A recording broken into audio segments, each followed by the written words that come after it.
Hello, folks. Welcome to Ep.7. Time is flying by here at the Casandra Properties Podcast.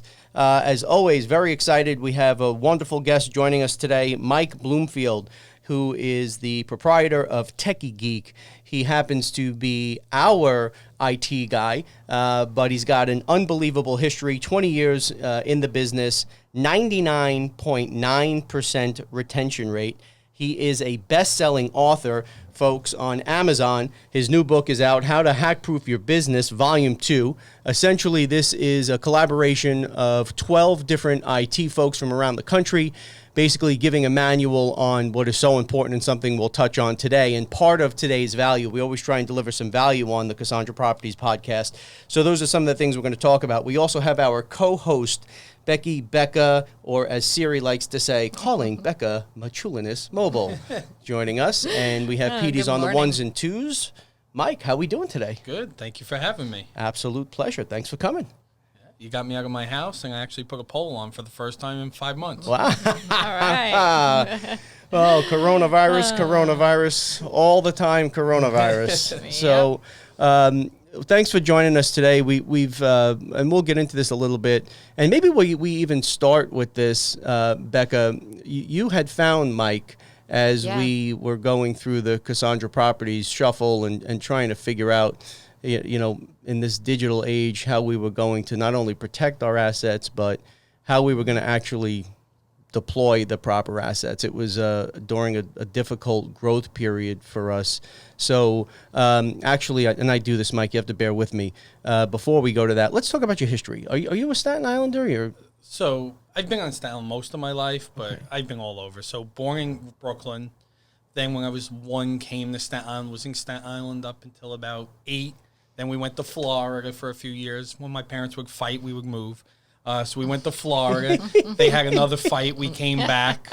High school, I went to Brooklyn, came back to Staten Island, went to Arizona for 3 years for work. So I got relocated to Arizona 3 years. Beautiful. Oh, wonderful. Got engaged to my wife, Nicole, who I was dating before I moved to Arizona. But she came out, and then I got the ultimatum that, hey, I miss home. So I'm going home, so you could stay in Arizona or you could come back, and well, here I am in Staten Island again. So Nicole is from Staten Island? Yeah, Nicole is from Staten Island. And what part of Brooklyn were you in? Canarsie. I was apparently above a Bialy store. I guess every corner is a Bialy store in Canarsie. But then when I went back in high school, we lived in Bensonhurst, Cropsey and 21st Avenue. But Nice. So, Pete, those are not your stomping grounds, right? Close. It was on 13th and 79th. So, Petey was 13th and 79th. So my in-laws live on 26th Avenue in Benson. Okay. Yeah, Bensonhurst, Brooklyn is small. Like the ones who came from Staten Island were all in the same area. Yeah. We all came and moved on over to Staten Island, and apparently everyone from Staten Island goes to Jersey. Yeah, that's kind of the unfortunate trend here that we're doing a lot of hard work trying to get some active senior lifestyle kind of living. It doesn't exist on Staten Island, and it doesn't make sense. It's like highest demographic, population set to double over the next 5 years, super high disposable income. Are we over 500,000 yet? It depends on where you look. Some say we're like 489. Some say we're 525. So we're right there. So hopefully they know after this next census where we really are. Yeah. Yeah. Complete your census. Complete your census, folks. Ooh. So Mike is an absolute whiz. Yes. He has taken us, and now we can come back again. Those are the birdies flying around my head, folks. So now we can come back to Becca. Do you want to get into a little bit the process, how we found Mike, some of the things that he's done for us, and then we can get into the value of today and talk about absolutely life after Corona, as we always seem to do. Sure. So, gosh, I want to say it was maybe 5 years ago. Does that sound about right, Mike? Sounds about right. 4 or Time 5. flies. I know, and it's really hard now to keep track of time. But we decided that we needed to kind of up where we were at with our technology and our IT.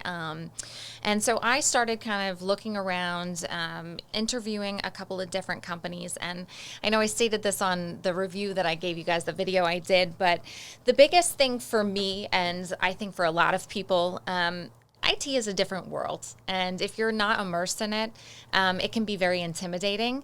And that was one of the things that I kept finding was a stumbling block is I was interview people or talk to people and they would talk way above my pay grade, and it was confusing. And sometimes you just kind of felt like, oh, I guess I don't know anything, and it's just not a great feeling. But you were completely different, and your team is. They talk to you on a level that you can understand, and really great at explaining everything, which was kind of the one thing that really set you apart when I first met you, because I didn't know really about, how great you guys were with technology. But that was like, oh, okay, great. I can talk on a human level. Like, he understands what I am asking, and vice versa. So that was really great. And then one of the things that I really enjoyed was you really educated me and James on what the company needed, what we were lacking, and really helped us dig in and figure out how we could elevate where we were at and bring everything up to speed. Especially your book about being hacking, you really gave us a really good explanation and helped us to kind of understand where we were at. So that was great. Another thing, when we moved 3 years ago. Longer than that. Yeah, was it? Because my daughter's 3, and that was before she was. That's right. Yeah. Yeah. You made the moving process, which is daunting in and of itself, so great. I can remember you coming into the office and us just kind of sitting while we were setting up telephones, and you made sure everything was set and ready to go, so we didn't have to have that on top of everything else in the back of our minds. So that was really great. Everything that we've done with you guys has been just a phenomenal experience. And he wasn't pitching. No. You weren't, like, it wasn't a constant pitch. You just had a passion, a genuine passion about it, and you educated us. And as, halfway decent business operators, we saw our value right away. So where does that come from? Like, were you always a techie guy as a little kid? Is this So first off, thank you. Yeah. Thank you. And just to quickly touch on what you said, the biggest fear most people have is like a business owners. They're afraid to switch their accountant, and they're afraid to switch their IT guy. Yes. Oh, and phones, right? I can remember our foot in the door was really with the phones, and I can remember every conversation we had was, James, I can't lose my phone numbers. I can't lose my phone numbers. Yeah. Am I going to lose my phone numbers? And Yep. like, relax, we're not going to lose the phone numbers, Yep. and there's a process for it. But, the biggest fear is always IT. And it's really an easy one to switch. When you're going to a provider who knows what they're doing and has proper onboarding process for a new client, switching IT is not difficult. But people, it's that belief, and you have to trust your IT provider. And we try to bring it into layman's terms. That's my job. My job is to not talk circles around you and a lot of providers do that because they just want to make it seem very confusing and throw everything out there on a paper, and you just look and go, okay, that's what I need. Right. No, I want my clients to understand what we're doing and the value we're bringing and bringing the services they need and not talk circles. So where does that come from, though? So my first job, I was living in Tottenville on Pittsville Avenue, and I realized there was a need for businesses that they were responsible for the streets in front of the sidewalks in front of their business. Yep. They have to be clean. Yep. Otherwise, the sanitation comes and gives them a ticket. Yeah. I think, at that point in 6th grade, and I said to my dad, I think I'm going to start a business, and I'm going to go get clients, and I'm going to sweep their streets 3 times a week. Good for you. And my dad made me one of the garbage pails with wheels. He attached the broom and everything to it. Amazing. And I went and I want to say 10 clients. Like, there was an auto store over there on Main Street. There was a deli. There was the bakery. The Bugs and Blooms florist is over there. Sure. And I would wake up before school 3 times a week and one day on the weekend. So 2 times during the week, 1 day on the weekend, and go and sweep the streets. And I'd make like $300 a month from. I was in 6th grade to then. You're like, this is great. Then when my dream job was, I wanted to be a fighter pilot. So that did not happen. My vision is terrible. And apparently they don't want corrective surgery. But that was like my dream. I was like, how cool would it be to fly a plane? Is there military in your family? No background? Just No, I just thought it'd be cool to fly just thought a it'd be plane. cool. Tom Cruise, got it. Video games are fun. But then I ended up with high school. I really got into computers. So it was right at when Windows 95 came out. Like that was your major leap in technology. You went back to Pentium processor from the 486. Now we're talking circles around you. But that was really, and it was a video game that really started my passion for computers. It was a video game called Half-Life. And that game really started my career and my love of computers. Then I got into computer programming, and I was actually programming modifications for this video game, Half-Life. And then I was actually Wait. You were programming mods for Half-Life? Yeah. So At what age? that was high school, so probably like 16 or 17. How does that even... So I taught myself programming. I used to read books. Remember the For Dummies books? Of the course. yellow books? I used to read the For Dummy books, read all the different books, and I taught myself programming. Half-Life was it was known as open source, so you were able to program, and they basically released the software development kit for it. I was then asked, so I was working on a modification project called Metropolis. It was a mobster style shooter that we were building on the Half-Life framework, and I got an email from a guy, I want to say the name was Gooseman. Hey, we're working on this new modification called Counter-Strike. Do you want to work on this? I was like, no, that sounds really cool, but we're working on a mod. I don't want to leave them. Our mod never is released, and Counter-Strike is like a famous game now. So I was like, yeah. So then I went to... So out of high school, I went to Staten Island Tech. So I was back, even though I lived in Brooklyn at that time, I was commuting to Staten Island. I went to Staten Island Tech. And for college, I started at NJIT, and I originally was going to do software engineering. And I just remember sitting there at orientation, and they say, oh, who's here software engineering? And you watched all the hands go up. And then they're like, who's here for computer engineering? I watched like 1/10 the amount of hands go up. I go, that seems less competitive. I'm getting into that one. Oh, wow. Switched majors and went into computer engineering. And programming isn't as fun, too. You really are, like, locked in. Yeah. I like to talk. Anyone who knows me knows I love to talk, and you can see right now. So, yeah, I ended up switching to computer engineering. But I am a college dropout. In college, I learned how to play guitar. That was pretty much what I did. And my father owned a bowling alley in New Jersey, so I was the head mechanic. I was the manager of the bowling alley. So I was working and going to school full-time to pay for school. And I ended up saying, okay, I like this, and I was doing both, but then I got offered a job in the field I was studying for. At that point, I actually switched to electrical engineering. Oh, wow. Yeah, so because I went from NJIT to CSI. Okay. After 2 years of learning how to play guitar and realizing I'm not really learning much at NJIT, let me try it to restart over, go electrical engineering. But then I got offered a job, which everyone's going to hate me for, the red light cameras. So there was a company called Mulvihill Electric on Staten Island, and they did the red light cameras throughout New York City. I was hired as employee number 1 of an acquisition for a big company called American Traffic Solutions in Arizona. All right, so I have to stop you here. Yeah, I know. I'm sorry. No. No, I love the passion, and we're going to go back and touch on a couple of things there. But the red light camera thing is of particular interest to me, and I'll tell you why. When I was I was with Pete Millick, so I couldn't have been more than 8th grade or a freshman. Pete, rest in peace, a good friend of mine who had passed. We were charged by Mr. Stanley. I hope someone looks this up, by the way. Mr. Stanley was the teacher, and the problem that was presented in the engineering class was, how do we solve for tickets? We need to reduce manpower, but increase revenue.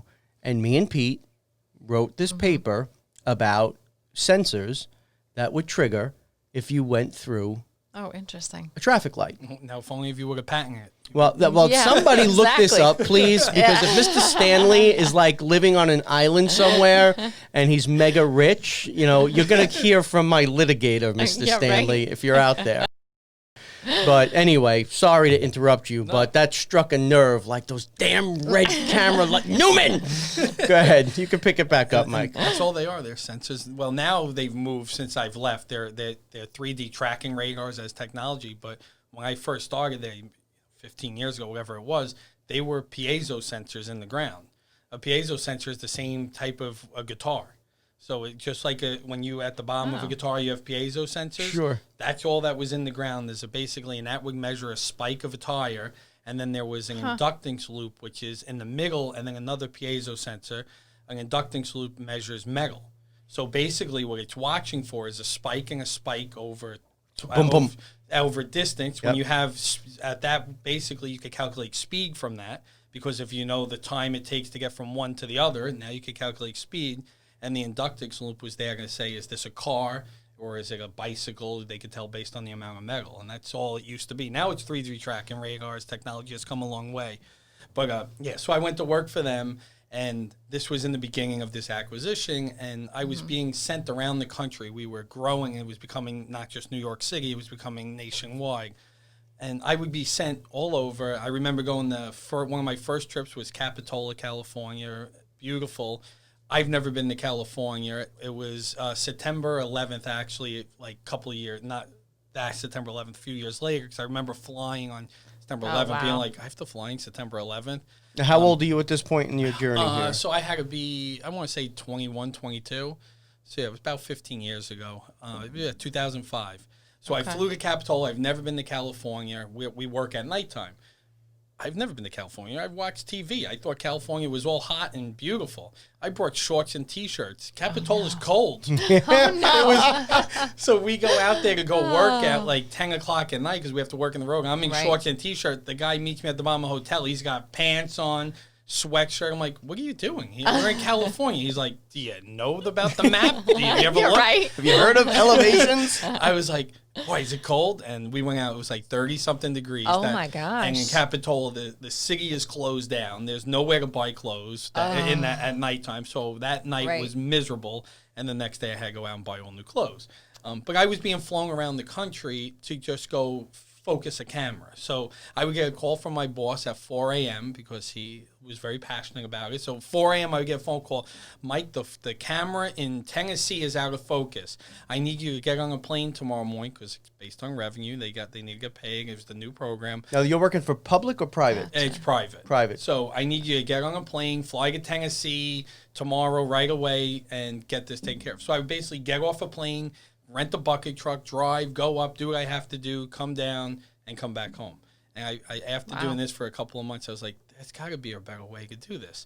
So I went to my boss, and I was like, if I come up with a way to do all this remotely, can I create a position for myself? He goes, if you could figure it out, sure. I worked with the engineer who designed the system and found products and found a way for us to be able to focus cameras. We were able to do all the settings and everything from a computer terminal. So I created basically a remote support position at that time. And basically the reason I discuss it is it all comes down into what we do now. We manage endpoints. We manage computers.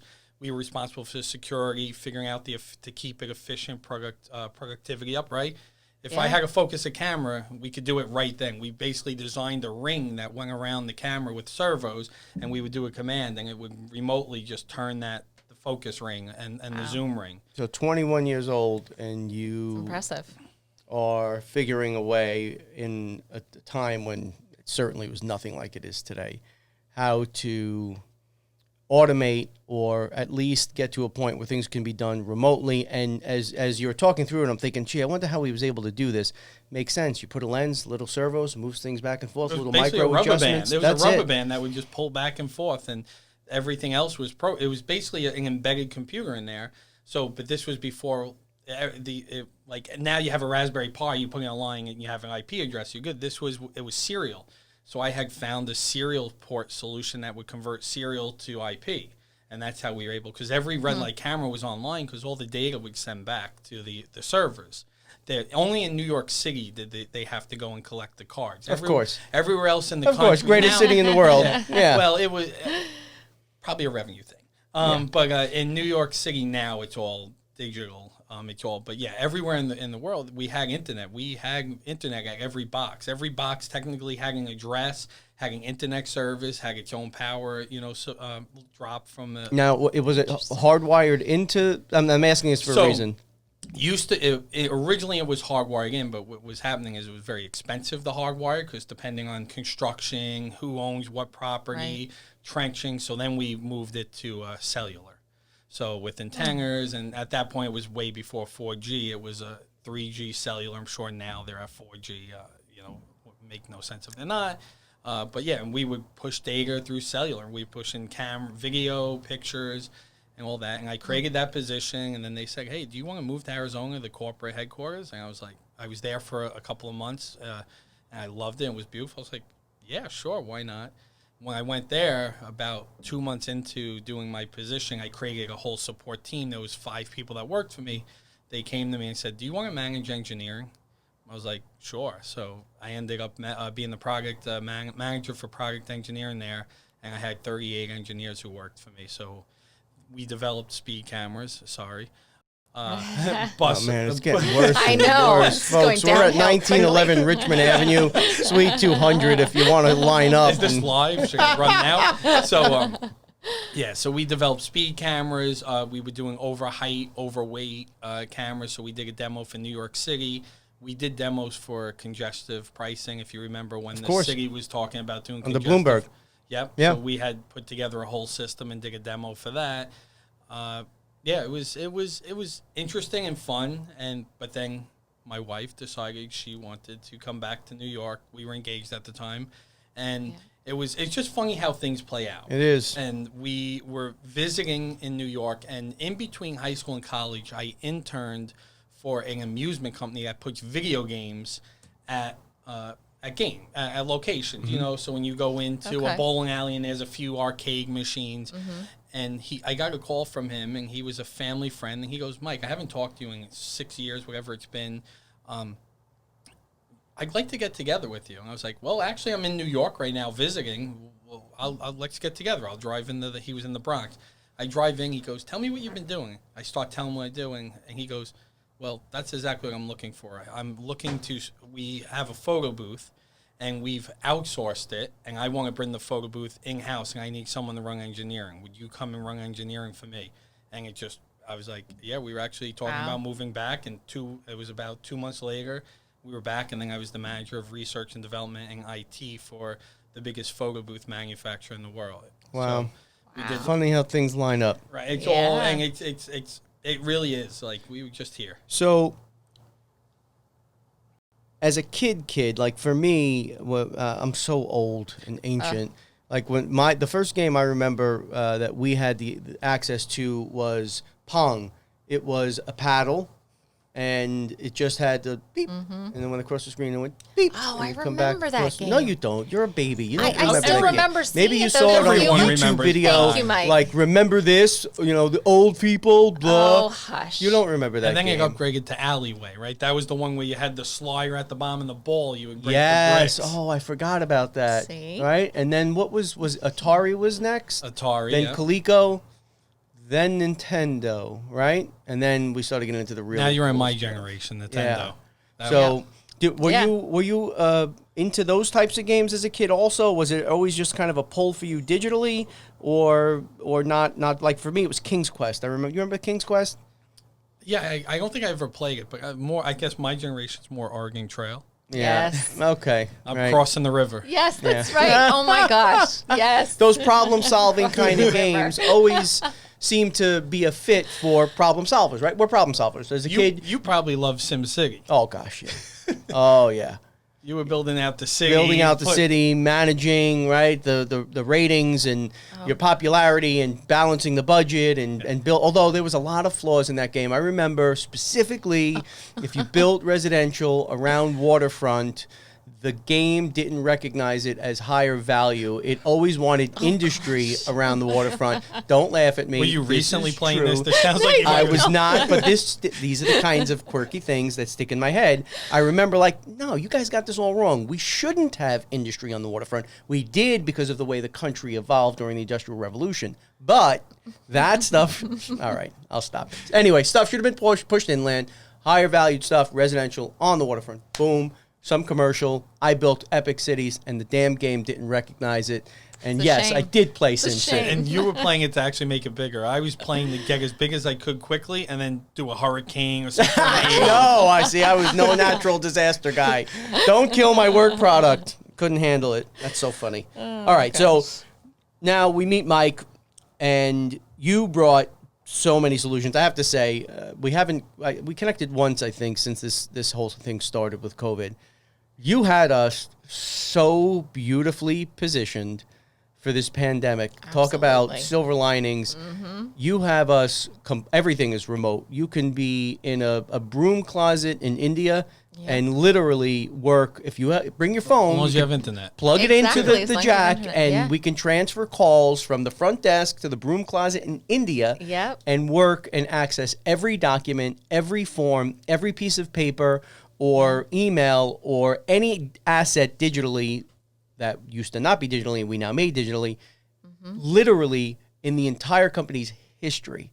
So when this thing hit, we were really well positioned, and I have to say thank you for that because some of the stuff, as I explained earlier, Mike isn't a salesman. At least he doesn't come across as that hard sell kind of guy. So there was a lot of things that we were talking about when we first met that I didn't quite get, but I trusted you, right? We connected, and I was like, all right, Becca, good? Yeah, I'm good. All right, we trust this guy, so let's roll with some things that we don't quite see how, where, when, or why today, but damn, did you nail it? Now, as you're going through that stuff, did you foresee these kinds of events? I mean, what's the thinking there? So we plan for business continuity, so the prevention of downtime.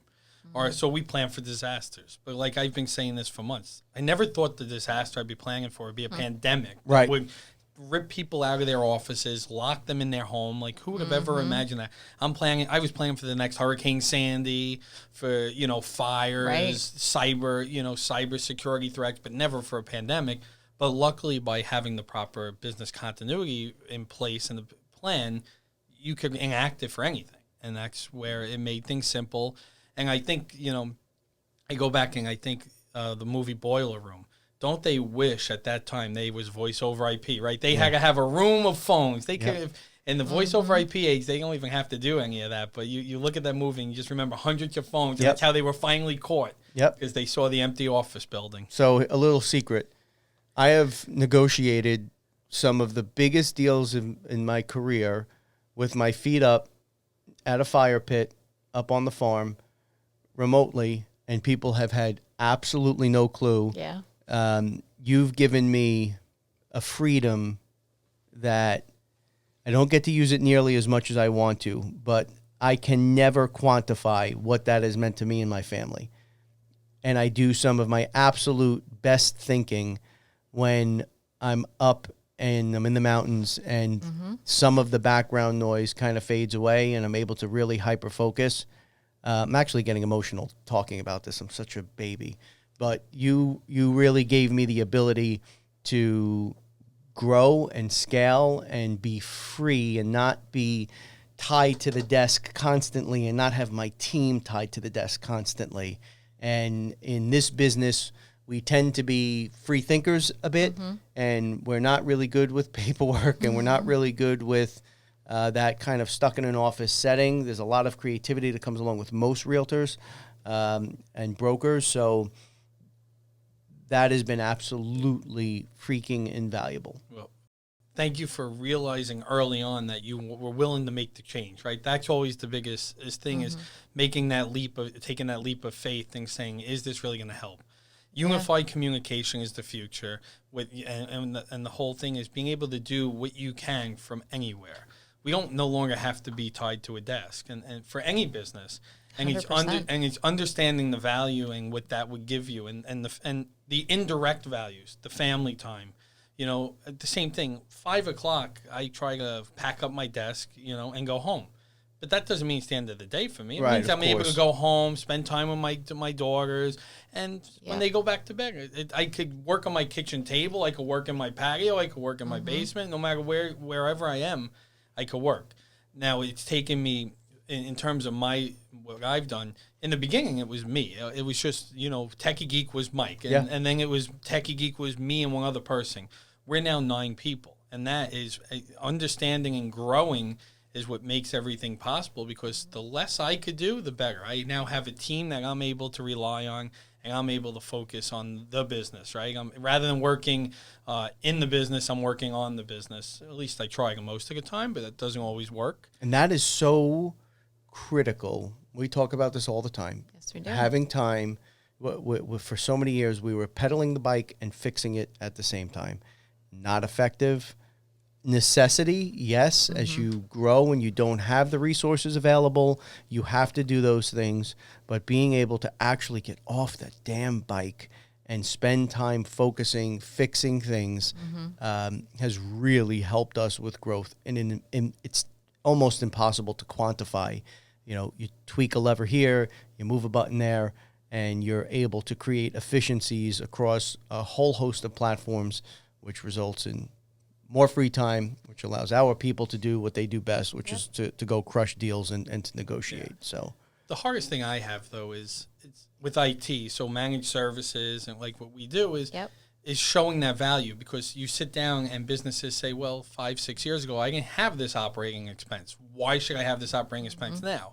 And that becomes my job to sell the value and try to understand. And it's frustrating because I'm not there, again, to sell. I'm there to try to protect your business. Right. So, yes, of course, there's a cost to it, and IT is not cheap by any means, but IT is much cheaper than the cost of downtime. It's much cheaper. Very true. So, we're right now in the process of putting together a landing page where a business owner could go and put in how many employees they are, how many employees, if they've lost network, would be unable to work, how much they make per hour. And just like the stat of, I think I did the numbers yesterday in testing, it was 25 employees. If you 100, say it was 100% of your workforce relies on being able to access data systems, and you make $200 an hour on average, the cost of that downtime is $5,000 per hour. That's a huge number. And then if you put that out by a day, a week, and the cost of IT and protecting yourself is far less than $5,000 an hour. So let me give an example. We just had a major storm. Yeah. Power went out. I looked at Becca. And this is funny. And I looked at Becca and I'm like, the phone. And I caught myself and she was like, stop. Didn't even have to give it a second thought. And as you talked about in the beginning, my phones, because we have had bad experiences in the past where we did. Certain IT people promised one thing. It was a disaster. If you miss one call in my business, it can be hundreds of thousands. It could be millions of dollars in revenue to our people. I know you yelled at me once. Yeah, well, we had one hiccup. I would have maybe not scheduled a huge press release the day of the number. So I remember that phone call. I'm like, it's gonna happen. Give it 5 minutes. I'm waiting for a phone call. We just did the press release. I'm like, why did we schedule it today? Yeah, well, I forgot about that. We were not nearly as nimble or coordinated as we were then. Again, that was during, and it's stressful, man. It's tough. You're growing, and you've got press releases out, and you're trying to, you put so much time and passion into these things that, and I've been woefully inadequate and guilty of this. Then when something is a little bit out of place, you hyper focus on it because you know how much hard work you and your people put into it. So that's the ancient history. We are in such a cool, streamlined place now. I thought it would be important, Mike, if we could talk about the real estate industry today, and how everyone's going through this pivot. For us, again, because of your leadership, because of your vision, and because of your masterful way of showing us the path, we've been rocking through this whole thing. We've been able to not miss a beat. Can you talk a little bit about what you're seeing with virtual open houses, virtual closings? Maybe talk about some of the new equipment or technologies that you're recommending. Let's give the audience some value here, and then, of course, if they have further questions, they could reach out. Yeah, so obviously every industry is pivoting, but you think about the real estate industry, it's a huge pivot. Yeah. Open houses now are such a process. For months they weren't even available. You couldn't even do an open house. Now we're doing open house. Don't you have to follow behind and disinfect everything a person touches? Oh, yeah. You basically have to hire someone. Wait, did you touch that doorknob? Hold on. Did you touch the cabinet? That's right. So virtual open houses is such an easy way to give an immersive experience that's an easier sell, in my opinion, right? And I would much rather be able to go through 5 houses in a matter of minutes, see a full virtual tour, and then make the decision that, you know what, that is the house I truly want to see, rather than have to go through every house and take my time and a whole day and so not only is it make things so much easier, and with the use of drones, you could show the full property, you know, when Staten Island, not so much, but, you know, when you start to get out of New Jersey, you're able to see the immense amount of acres and what they get with everything. But there's so much technology and real estate, and you guys are on the forefront. Even with this, what you're doing here is the forefront. Networking events, right? That was how we would meet people. You would do in-person events, conferences. Yep. That doesn't exist right now, and that probably won't exist to 2021. So how do you stay relevant? And what you're doing here and marketing and understanding video is important. Everyone wants to post a picture of a house or post a picture, some text, and think people are going to engage in that. No. People don't engage in that. Nope. People, we all have short attention spans. We go through and we look for something that's fun and then quick, and then we'll be like, oh, let's watch that. Exactly. And so what you're doing, how many followers do you have now? So we're over 7,000 on YouTube, which is, as you said, digital video is the way to go. A shocking stat. I think we talked about this once before. Don't kill me if I'm off by a few percentage points, folks, but it's something like 89% of property owners want their realtor to use video as part of their digital assets, and only 7% of realtors are using it. 89% want it. Unreal. And only 7% are in today's day and age. That's criminal. If you're not offering, and I don't mean basic video, at this point, you should be using fully immersive Matterport tours. There's so many unbelievable tools. With COVID, more than ever, you want to keep folks out of the house where it's at all possible. With the fully immersive Matterport tours, we even go as far as to send out the goggles. You put your phone in, the goggles go on, and you're literally like walking around the property. So that by the time they get to Virtual the asset, reality. It's a reshow. It's not the first showing. Right. They know what they're looking at. 100%. Yep. So like you said, time is so valuable. It's our absolute most important and valuable commodity. You want to flip through quick. Boom, boom, boom. You want to see what's available. Then you know this is out, this is out, this is out. These are the 3 I want to see. And when you get them to the property and you're actually now having them physically there, if that's even needed, that's even starting to happen. People are buying without ever going in. Yeah. It's a reshow. Your client's time is being respected. Your time is being respected. Your seller's time is being respected. And you're able to close transactions much more quickly and much more efficiently. And if this has shown us anything with COVID, it's how important time is, right? Yeah. You don't know when all of a sudden it's gonna be ripped away from you. Yeah. Yep. And so many industries are moving this way, right? Whoever thought you wouldn't go to a car dealer to buy a car? Right.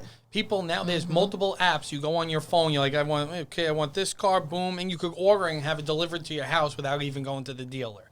So wild. It's crazy. It really and is. Eventually you're going to start closing deals through text messages. You'll be like, yeah, all right, you ready? All right, get the lawyer in touch with me. But I still see, because, occasionally I'll go out there and look through, see what houses are for sale. And then when you get to the house and you like 3 photos, you're like, really? Right. You don't have any photos? You can't go through? Yeah. And then you see some people that just don't put professional photos up.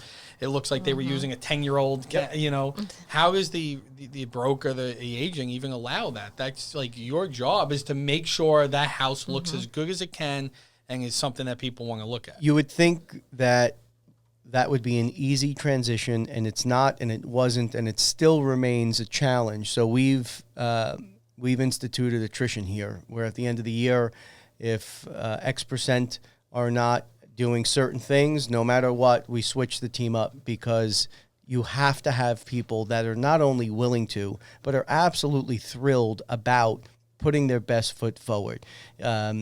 This is in most cases, the highest price commodity that someone's ever going to sell, the highest price asset, and you need to be taking professional photography. We bought all the technology. We brought it in-house. We do it for at least half of what any service outside would charge for it, and it's now a requirement. It's now in our agreements that if you're going to work here, you have to pick from at least one of these packages, or we just won't do it. We don't want that kind of off-product stuff being represented in our company. And we just won't do it. Technology has made it so much easier. You know, even within our office, we do a lot of videos and a lot of photos. And, you know, I just picked up like a brand new Sony ZV-1 camera, which is a great 4K selfie camera that can be used to take amazing videos. We have a Canon DSLR, you know, as well for video. But your pocket, you have phones. Yeah. Phones are ranked as some of the best cameras today. Yeah. The iPhone, as well as like I carry an Android, Google Pixel, rated as the top camera. Like, it doesn't make it any harder. You don't have to carry, you know, a whole case. You can literally take out your phone and take professional photos, take professional videos. Yes, there's tools out there, but just take your phone. Use something. Don't use the flip phone. That I looked through some of the photos. I'm like, when was that taken? Why is everything blurry? And it's all. And we all say, don't judge that book by its cover. But we all know when you're in a digital world, everything is judged by that cover. Absolutely. That's a good point.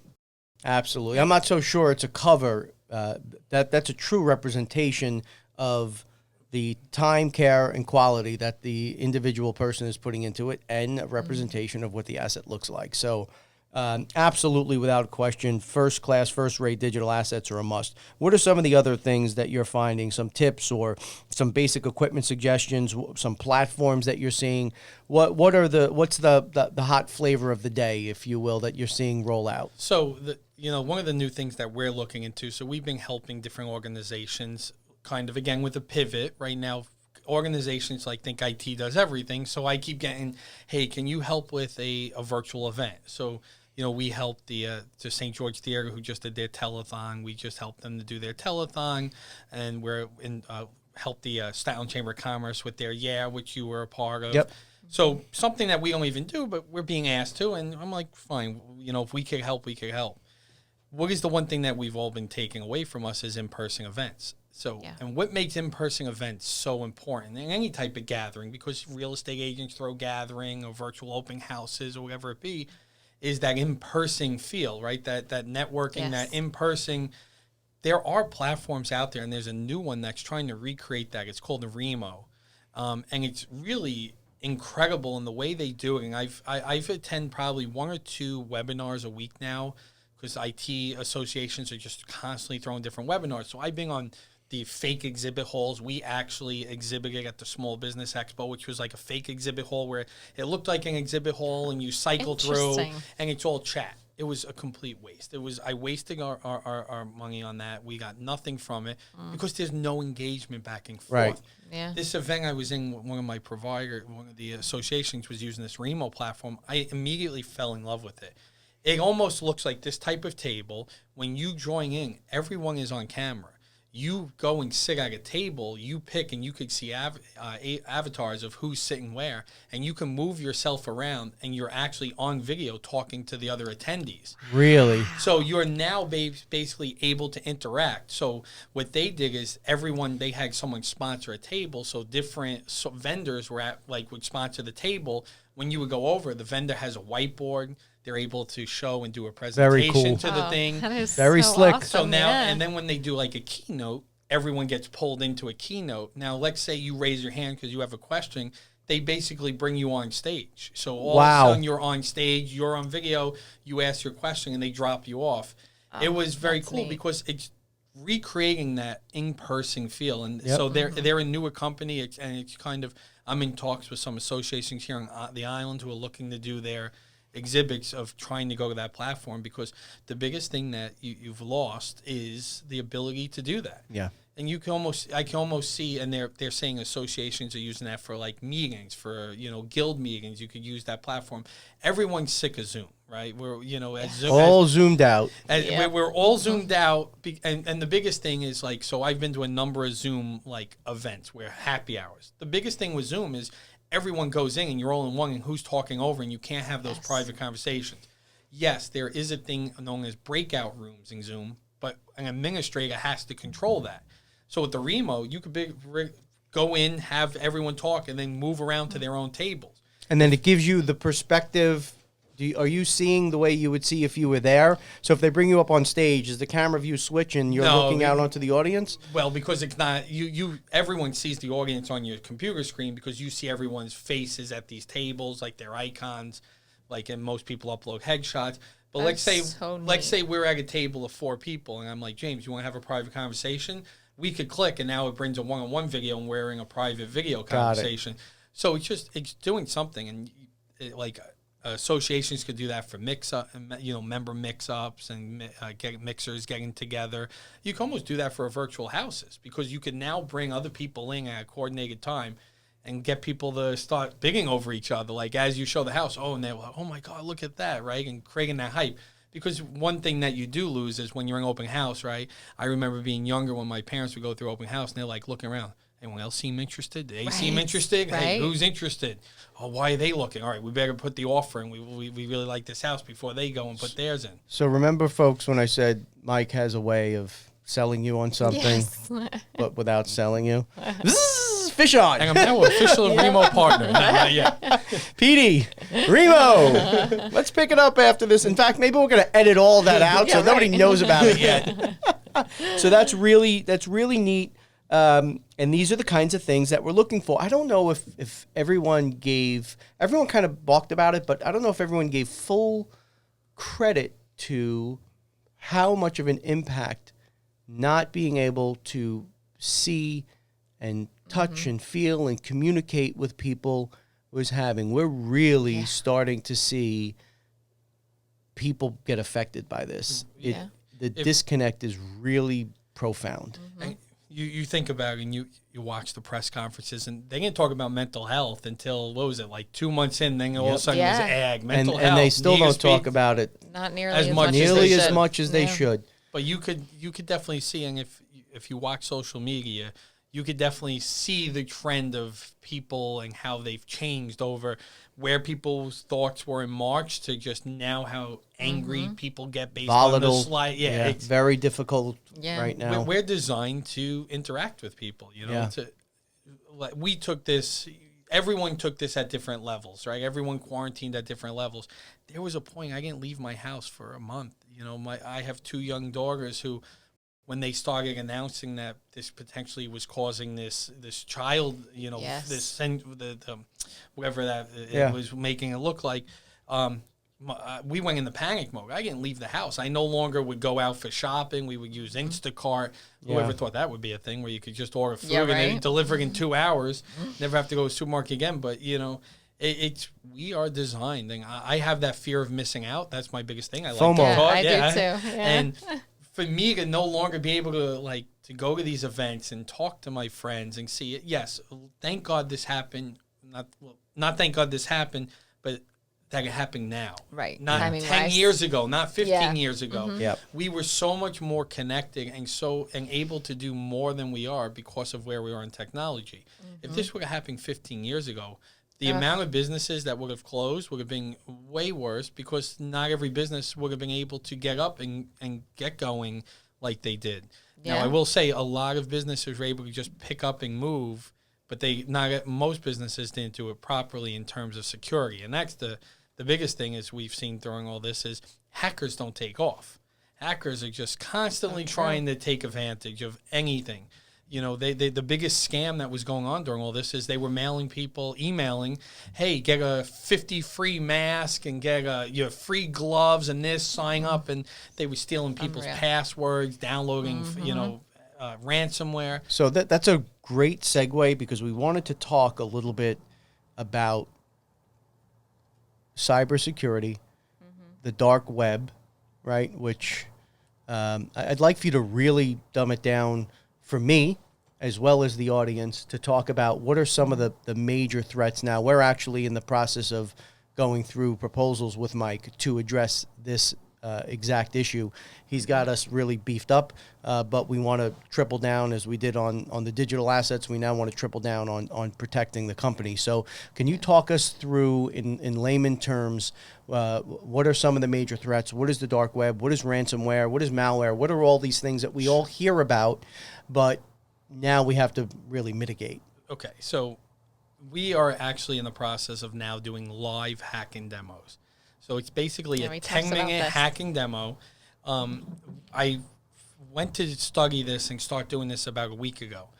I was scared how easy it is to take control of a computer. As an IT professional, I was like, it's that easy. So basically in this live hacking demo, what we do is I have 2 computers set up. Obviously, I have one computer that I've turned off all antivirus, everything in the way to show if you're not properly protected, what happens. We open up an email that looks like a resume because that's how simple it is. All it takes is it has to look like a resume that comes in and the wrong person open and click it. So they open the resume, and it's a Word document, and it pops up, and everyone who's opened Word document off of the internet knows that it shows up in kind of a security mode with an enable editing at the top. Yep. This document right there, the hacker, which we made fake, says, hey, in order to get this, you have to enable editing. Most people will fall for that because unfortunately it's training. It's your employees are the weakest link. Yeah. As soon as you hit enable editing, that's it. The connection is made to the hacker's computer. So the way I do this demo is I have both up on a monitor. Once I gain access, so all it takes is that Word document to open up. You're now in. I could take screenshots of the computer. I'm able to monitor every keystroke you type. Jesus. Then where I really That's creep crazy. people out is you could basically open the webcam and watch the webcam. So Whoa, now. whoa, wait. Open the webcam and watch the webcam live without you having any idea. So you can watch what I'm doing? Yeah. Right out of your webcam. Basically, I'm in connection into your computer, open up the webcam, listen to what you see you and listen to you. So now this is, of course, in the demo, I'm doing this all manual, right? That's not how hackers do it. What hackers do is they now get in and they load scripts. They take a foothold. They take a permanent hold because they want, even if you restart your computer, they need to get back in. And they put scripts that now monitor every keystroke you're typing, take screenshots every 5 to 10 seconds of everything you're doing, and monitor your webcam, download screenshots. This is what they do.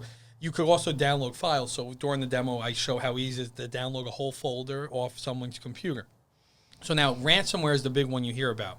Ransomware is when hackers take your data for ransom.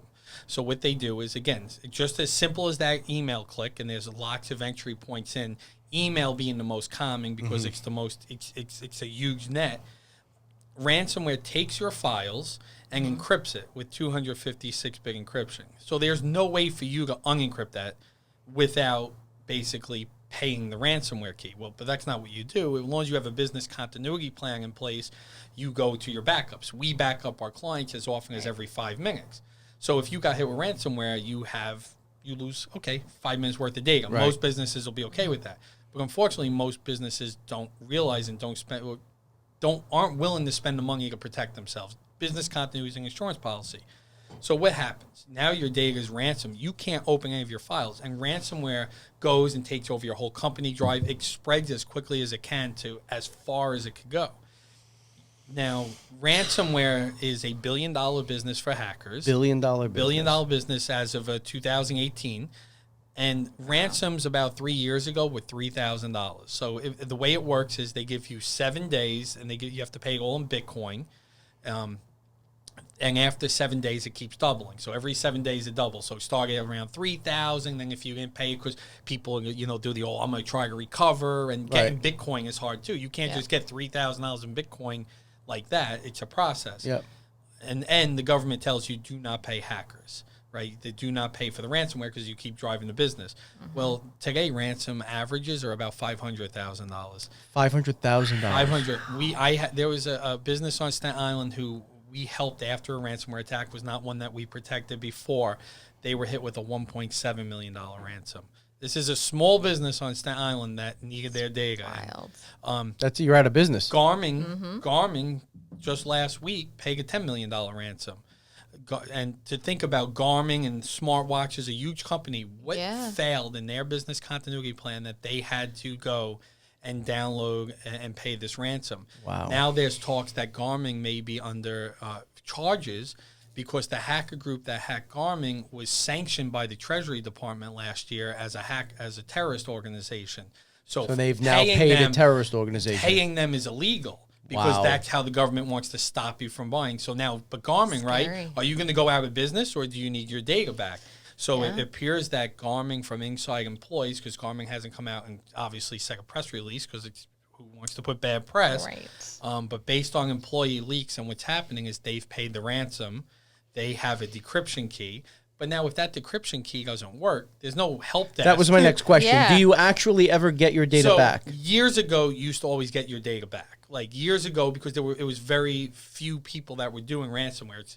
What happened is as people saw this was a thriving industry, like this is an industry. If people take advantage of businesses and data, more people got involved. Encrypting the files was easy, but they weren't always able to decrypt them. So people would pay and not get anything back. The other thing is when you decrypt the files, the hacker still has access. So a lot of times you would pay the files and do it. They let you be okay for a month and then they re-ransom you.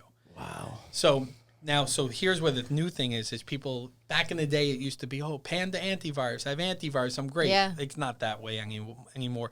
You have to use multiple, it's a multiple fence. And what we now do that most IT providers don't do is active cyber breach monitoring. So we have a vendor that actually monitors your computer, and these were, it's manned by employees who used to all work for the government as hackers, and they know what to watch for.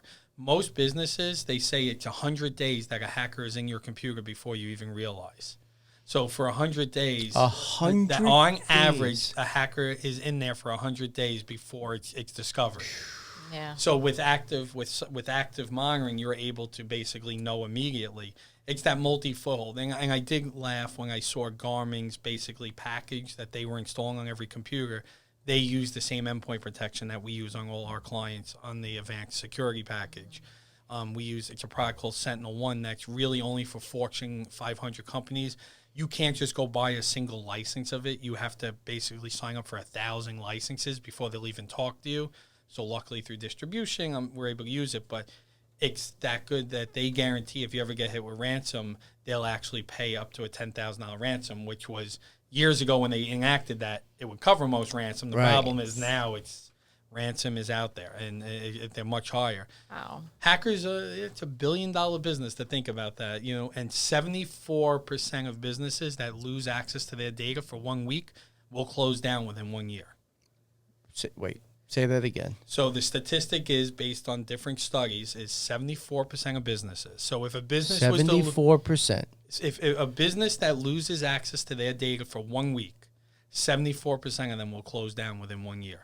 That's a huge number. And now your company is offering a full complement of cybersecurity and not only defensive strategies, offensive strategies business to be continuity, proactive. Right. Okay, so two more things I want to touch on. I know time flies, and this has been great. We're already at an hour just about, but two things I want to touch on real quick. We discovered going through some of our insurance policies that even if you have business continuity insurance and even if you have data protection insurance, folks, check your policies.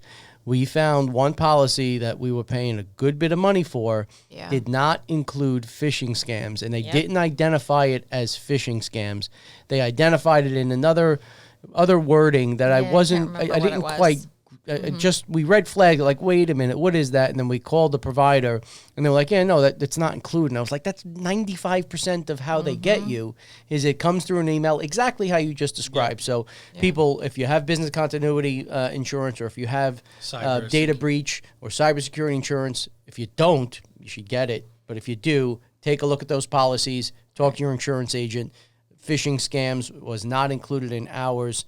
And that's the overwhelming majority, from what I understand, of how they get you. Before I let you go, I just want to touch on one more quick thing.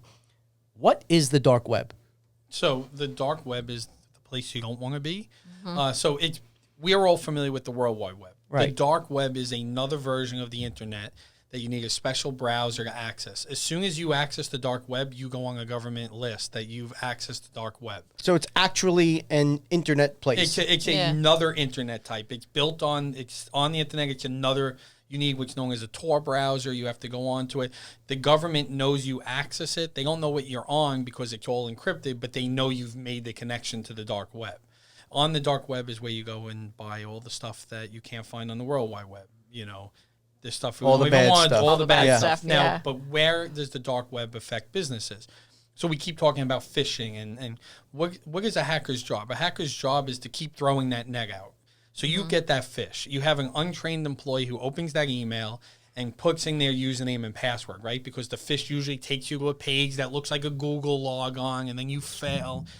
Now, it's not a hacker. That goes into a database. It's now not a hacker sitting there and trying to log on. It goes into a computer program that then runs that through every bank website, all the different websites, and notifies a hacker, hey, we have a hit. This worked at Chase. This worked at Bank of America. Now that hacker goes in and takes advantage. The other thing the hackers do with that data is they, try to sell it in packages. So just like Freddie Mae buys mortgages, hackers package all this information, and they have kits on the dark web that'll say this has 200 social security numbers, 400 credit cards, personal phone numbers, addresses, and we're selling this for $3,000. Well, just like any list, a list gets stale. So after that list gets stale after a few months, they release it for free. So now they say, okay, now here's the list for free, and if you get any hits from it, we give us money back. And they'll act, hackers are basically, they help one another. Now, so your passwords, so we do dark web monitoring for our clients. So we monitor on the dark web for their username and password. Once it's on the dark web, there's no taking it off.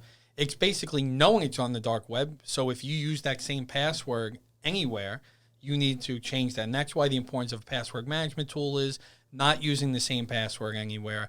And then really it comes down to employee training and understanding phishing. But it's not always the employee's fault, because there's also the Under Armour breach, the MySpace, the Yahoo. Yahoo holds the record for the biggest security breach in ever. Really? Still, yeah. It was billion. It was. I don't remember the exact record count, but they hold the record for the most amount of records stolen. So we actually, again, with our advanced training program and with our clients, we phish the employees. So we phish the employees to see, and if they fall for the phish, a video, it pops up, hey, you fell for a phish.